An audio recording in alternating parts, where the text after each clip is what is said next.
बोलिए कृष्ण कन्हैया लाल की जय। गुरुर् ब्रह्मा गुरु विष्णु गुरुदेवो महेश्वरम गुरुर् साक्षात् परब्रह्म तस्मै श्री गुरुवे नमः तस्मै श्री गुरुवे नमः। આજના શુભ દિને તમામ શ્રોતાજનોને મારા હૃદયભાવપૂર્વક જય શ્રી કૃષ્ણ। એક વખત એક સાધુ મહાત્મા એ પોતે એક ગામથી બીજે ગામ ભિક્ષા માટે એ જતા હતા અને આમે સાધુ તો ચાલતા ભલા, સાધુ મહાત્મા એ એક જગ્યાએ રહી શકતા નથી। એ અલગ અલગ જગ્યાએ જઈ અને પોતે ભિક્ષા માગતા હોય છે। એટલે સાધુ મહાત્મા એ ગામની અંદર ભિક્ષા માગતા હતા। એટલે એમણે એક સુથારભાઈ હતા, એ સુથાર ભક્ત એ પોતે એ એક ખુરશી બનાવતા હતા। એટલે આ સાધુ મહાત્માએ પેલા સુથાર ભક્તને કહ્યું, ભાઈ તમે મને પગની પાવડીઓ એ બનાવી આપશો? ત્યારે પેલા સુથાર ભક્ત હતા એમણે કહ્યું કે હા મહાત્માજી, હું બનાવી આપીશ તમારા માટે। એટલે આ જે સાધુ મહાત્મા હતા એમણે કીધું કે ભાઈ એની કિંમત કેટલી થશે? ત્યારે આ જે સુથાર ભક્ત હતા એમણે કહ્યું કે પૂરો હું 1.5 રૂપિયો તમારી પાસે લઈશ। એટલે આ સાધુ મહાત્માએ કહ્યું કે સારું, હું તમને 1.5 રૂપિયો આપીશ, પરંતુ તમે મને એ પગની પાવડીઓ એ ક્યારે તમે મને ઘડી અને આપશો? ત્યારે આ જે સુથાર ભક્ત હતા એમણે કીધું કે મને 3 દિવસની મુદત આપો, આજથી ત્રીજા દિવસે હું તમને એ પાવડીઓ બનાવીને આપી દઈશ। બોલો એમ તો કે હા। એટલે આ સાધુ મહાત્માએ એમના પગનું માપ આપ્યું। એટલે આ જે સુથાર ભક્ત હતા એમણે આ સાધુ મહાત્માને જે પગ હતા એમનો માપ લઈ અને એમણે મૂકી રાખ્યું। આ સાધુ મહાત્મા એ બીજા દિવસે સુથાર ભક્ત હતા એમની પાસે આવ્યા અને કીધું કે ભાઈ તમે મારા પગની પાવડીઓ બનાવી દીધી? તો સુથારભાઈ બોલ્યા કે ના, મેં બનાવી નથી, તમને કહ્યું કે આજથી ત્રીજા દિવસે તમને એ મળી જશે। હજુ તો આજે બીજો દિવસ થયો છે, પરંતુ આ સાધુ મહાત્મા જે હતા એમને ધીરજ એ નહોતી, ધીરજ ખૂટી ગઈ। હવે ત્રીજો દિવસ આવ્યો એટલે આ સાધુ મહાત્મા ત્યાં સવારે જઈને કીધું સુથાર ભક્તને કે ભાઈ તમે મારા પગની એ પાવડીઓ બનાવી દીધી? ત્યારે સુથારે કહ્યું કે હું તમને સાંજના સમયે 5 વાગે હું તમને આપીશ। એટલે આ સાધુ મહાત્મા એ પછી એ પોતે પાછા ગયા અને પછી સાંજના 5 વાગે આવ્યા તો એમની જે પગની જે પાવડીઓ હતી એ તૈયાર હતી। એટલે આ જે સુથાર ભક્ત હતા એમણે એમના સામો મૂકી, એટલે આ જે સાધુ મહાત્મા હતા એમણે પગની અંદર પહેરી જોઈ તો વ્યવસ્થિત રીતે એ ખૂબ સુંદર રીતે બનાવી હતી। એટલે સાધુ મહાત્માએ એમની પાસે એ 1.5 રૂપિયો છૂટો ન હોવાથી એમણે 2 રૂપિયાની નોટ કાઢી અને આ સુથાર ભક્તને આપી। એટલે જે સુથાર ભક્ત હતા એમણે કહ્યું કે તમારી પાસે છૂટા નથી? ત્યારે આ સાધુ મહાત્મા કહે છે કે મારી પાસે છૂટા નથી।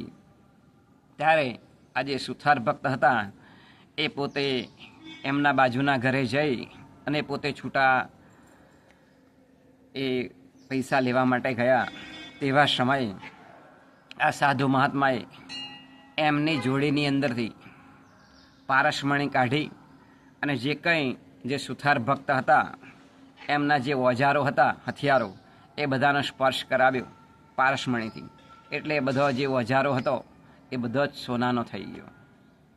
હવે આ જે સુથારભાઈ હતા એ પોતે છૂટા લઈને આવ્યા અને સાધુ મહાત્માને કહ્યું કે હું છૂટા લેવા ગયો હતો, પરંતુ મને છૂટા મળ્યા નહીં.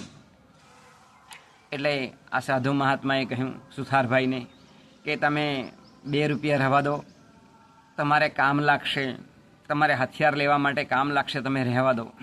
ત્યારે આ જે સુથાર ભક્ત હતા એમણે ના પાડી કે મારે 1.5 રૂપિયો જોઈએ, તમારો 1 પણ રૂપિયો મારે વધારે જોઈએ નહીં. એટલે આ તો જે સુથાર ભક્ત હતા એ પછી સામેના ઘરે માગવા માટે ગયા કે મને તમે છૂટા આપો.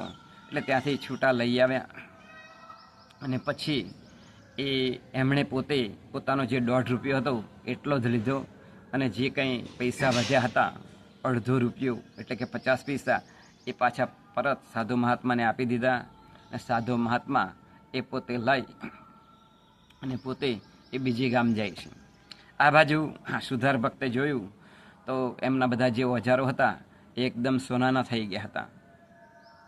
એટલે આ સુથાર જે ભક્ત હતા એમણે વિચાર્યું કે આ કામ ખરેખર આ સાધુ મહાત્માનું હોવું જોઈએ.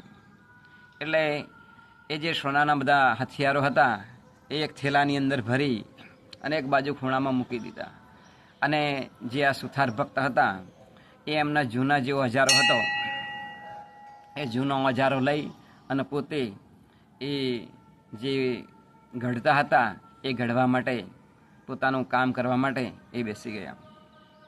સમય ઉપર સમય વીતતો ગયો. થોડા સમય પછી આ સાધુ મહાત્માને થયું કે મેં પેલા જે સુથાર ભક્ત હતા એમના ઓજારો પારસમણીથી સોનાનો બનાવી દીધો હતો, એટલે એમણે મોટર ગાડી લાવ્યા હશે, મોટો બંગલો બનાવ્યો હશે અને ખૂબ ધનવાન બની ગયા હશે. કદાચ મને એ ઓળખી પણ શકે નહીં. પરંતુ આ સાધુ મહાત્મા એ ગામની અંદર ફરીથી ગયા અને જોયું તો એ સુથારભાઈ, એમ સુથાર ભક્ત જે એમની પરિસ્થિતિ હતી એની જ પરિસ્થિતિ હતી. એટલે આ સાધુ મહાત્માએ એમને વાત કરી કે તમારો હથિયાર બધો સોનાનો થઈ ગયો હતો તો તમારે મોટર ગાડી એ લાવવી જોઈએ અને મોટો બંગલો બનાવવો જોઈએ અને તમારે કામ કરવા માટે માણસો રાખવા જોઈએ. તમે શા માટે એ જાતે કામ કરો છો? અને જે સોનાનો હથિયારો હતો એ ક્યાં ગયો હતા? કે સુથાર ભક્તે કીધું કે એ પેલા ખૂણાની અંદર કોથળો ભરીને મૂકી દીધો છે. તા કે કેમ તમે આવું કર્યું? તમે ખુશ ના થયા? અતિ ધનવાન તમને બનવા માટેનો અવસર મળ્યો. ત્યારે આ સુથાર ભક્ત કહે છે કે મહાત્માજી,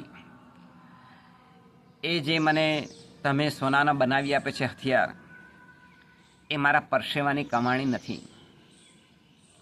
મારા હાથ અને પગ, આ શરીરથી મારાથી જેટલું પણ કર્મ થાય એ કર્મ કર્યા પછી જ હું જે મહેનતાણું લઉં છું, જે પૈસા લઉં છું, એ જ મારી સાચી કમાણી છે. મારે અણહકનું કે મફતનું એ જોઈતું નથી. અને જો હું એ મફતનું લઉં તો મારી જે ઈચ્છા છે ભગવાનની ભક્તિ કરવાની એ પણ હું ભૂલી જાઉં. માટે આ સુથાર ભક્તે આમ કહ્યું. અને પછી સાધુ મહાત્માને કહ્યું કે તમારી પાસે જો પારસજમણી હોય તો તમે પણ કેમ એ ધનવાન બની જતા નથી? તમે શા માટે ભિક્ષા માગો છો? ત્યારે આ સાધુ મહાત્માએ કહ્યું, હું પણ મારા શરીરથી તપશ્ચર્યા કરું છું અને ભિક્ષા માગું છું. જે કોઈ મને ભિક્ષા આપે છે એનું કલ્યાણ ઈચ્છું છું, એમને આશીર્વાદ આપું છું. હું પણ મારી મહેનતથી જ હું ભિક્ષા એ ચાલીને જઈ અને લઉં છું અને હું પણ અતિ ધનવાન બનવા માટેના અભરખા મારા જીવનની અંદર કભી હું રાખતો નથી. આમ સાધુ મહાત્માએ કહ્યું. આમ પરસ્પર એકબીજાના વાર્તાલાપ ઉપરથી, વિચારો ઉપરથી, દૃષ્ટાંત ઉપરથી જોવા મળે છે કે પરિશ્રમ એ જ પારસમણી.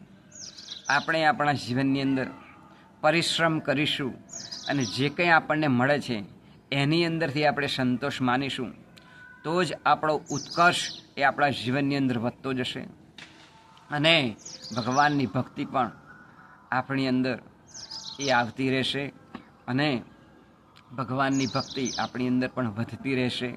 માટે આપણે આપણા જીવનની અંદર પરિશ્રમ એ જ પારસમણી માની અને આપણે આપણા જીવનની અંદર જે કંઈ કાર્ય કરતા હોય છે એ કાર્યની અંદર શ્રદ્ધાથી આપણું મન લગાડી અને એ કાર્ય જો સારી રીતે કરી શકીએ તો એની અંદરથી આપણને જે આનંદ આવે છે પરિશ્રમ કર્યાનો, એ પરિશ્રમથી આપણને જે કંઈ મળે છે એનાથી આપણને સુખ અને શાંતિ થાય.